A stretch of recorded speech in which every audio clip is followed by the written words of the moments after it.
Bonjour les enfants. Alors on va continuer notre aventure dans les Actes des Apôtres. On va être au chapitre 15. Et là nous sommes à Antioche. Antioche est une ville où, où les chrétiens ont reçu ce nom pour la première fois, le nom de chrétien.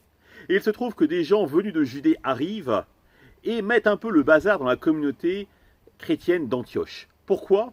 Parce qu'ils disent que pour être sauvé, il faut être circoncis, comme les Juifs. Et donc, ça met le branle-bas de combat dans la communauté d'Antioche parce qu'ils se disent mais c'est le baptême qui nous sauve. Et ils disent non, le Christ était juif, il faut rester juif. Et donc suivre aussi la loi. Et donc la communauté d'Antioche se rassemble et demande à Paul et à Barnabé d'aller à Jérusalem pour exposer la situation et de trouver une solution. Alors, après avoir prié, ils imposent les mains sur Paul et Barnabé pour qu'ils en reçoivent l'Esprit Saint et ils vont à Jérusalem avec leur mission. Et là, à Jérusalem, la communauté, l'église de Jérusalem est toute heureuse de les revoir, on les fête et Paul et Barnabé exposent leurs questions. Et Jacques, celui qu'on appelle le frère du Seigneur, c'est-à-dire son cousin, regarde, dit il faut qu'on se rassemble pour en discuter. Et donc ils se rassemblent, ils invoquent l'Esprit Saint, parce que toute décision importante doit être prise évidemment avec l'Esprit Saint. Et Paul explique ce qui se passe. Doit-on circoncire ou pas les gens qui deviennent chrétiens?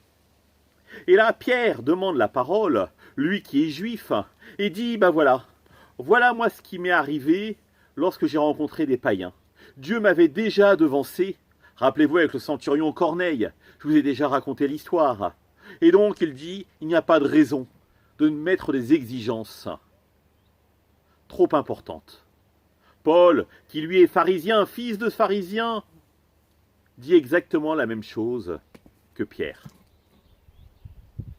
Il reste Jacques. Et Jacques dit, oui mais on ne peut pas quand même complètement renier la loi. Donc il paraît important que certains gestes juifs restent.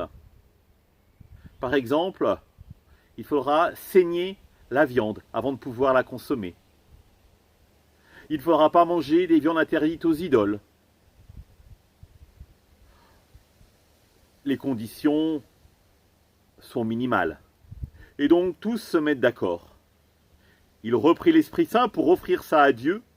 Et alors Pierre prend la parole et dit « Frères, l'Esprit Saint et nous avons décidé que. Et nous avons décidé qu'il n'y avait pas besoin que les gens soient circoncis pour devenir chrétiens. Oui, le christianisme est pour tous, s'ouvre à tous. Et c'est cette merveilleuse nouvelle que Paul et Barnabé vont annoncer à leurs frères et sœurs d'Antioche. À demain les enfants!